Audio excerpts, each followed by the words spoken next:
En fait, on fonctionne en cube, donc c'est ce qu'on appelle le cube de la vérité. Il y a des écrans, 2, 4, ça dépend des moyens qu'on a, et avec des pancartes. Et les écrans diffusent des vidéos qui ont été capturées dans les laboratoires ou dans les abattoirs, voilà, qui montrent la condition animale. Après, il y a des personnes qui vont être des outreachers, qui vont être là pour... Ils ont été Outreacher, d'accord. Voilà. Et qui sont là pour aller parler aux passants qui s'intéressent, qui s'arrêtent devant les écrans. Voilà, ceux qui ont l'air d'être intéressés. Dès que vous captez que quelqu'un, vous avez attiré un peu son attention, ces personnes, voilà, c'est outreacher. Si on sent qu'elles ont le temps, etc., on va aller les voir, on va discuter avec elles. Comment ça se passe, qu'est-ce qu'elles ressentent au vu de ces images, si elles ont déjà vu des vidéos comme ça, qu'est-ce qu'elles en pensent et comment elles pensent arrêter ça. En fait, voilà, moi j'aime bien poser beaucoup de questions parce que c'est la personne qui fait la démarche elle-même qui va créer les liens. Voilà, donc j'essaie d'amener à dire, en gros, il faut arrêter de consommer et de payer pour ça et comme ça il y aura plus de La sensibilisation à 3000%, quoi. C'est ça, hein. Bah, c'est le but, hein. Ça, oui, c'est le but, c'est un but noble. C'est un but noble. Et en fait, je vois de plus en plus de personnes qui connaissent déjà ce genre d'images, qui ont déjà vu, mais pour autant qui n'osent pas s'arrêter ou... Voilà, il y a une certaine réticence parce qu'elles ont peur de voir la réalité en face et c'est un peu triste malheureusement. Et du coup, elles consomment encore de ces produits-là et du coup, elles financent encore ce par quoi elles sont dégoûtées. Voilà. Du coup, c'est quoi le discours dans ces cas-là, justement? Qu'est-ce que vous avez comme arme, comme discours pour faire en sorte que ces personnes qui sont même au courant parfois, comme tu le dis, finalement, sautent le pas, puissent d'une certaine manière s'engager ou changer leurs habitudes, ce genre de choses? C'est quoi le discours dans ces cas-là? Quelles sont les solutions que vous proposez, que vous apportez?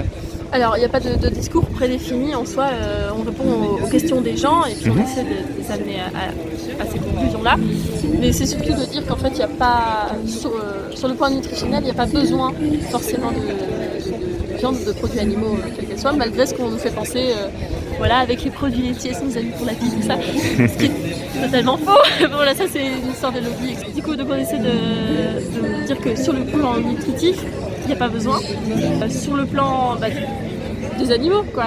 En fait, que ce soit d'élevage en plein air, bio, ou d'élevage dans des poulaillers tout serrés, en fait, au final, ils sont tous égorgés, ils ont tous une sensibilité et on les tue, on les considère comme des objets. Même s'ils ont une très très belle vie, ils finissent aux mêmes endroits que les autres. Ils sont assommés ou pas, pour certains, parce que la cadence est tellement rapide qu'ils ne peuvent pas, et du coup, ils sont égorgés à vif.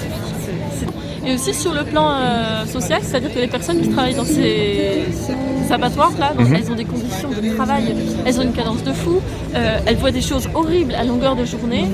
La violence est vraiment banalisée. En soi, c'est juste de montrer tous les effets négatifs, aussi pour la planète. J'allais oublier voilà. L'environnement.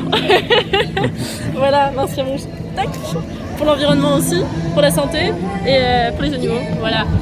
Donc pour l'environnement, il faut savoir que l'exploitation animale est extrêmement polluante pour l'air avec le méthane, etc., pour les mers, etc., avec la surpêche, la surconsommation de poissons, etc. Vraiment, c'est terrible pour l'environnement et voilà. En fait, on essaie d'amener les personnes à réaliser un peu tout ça.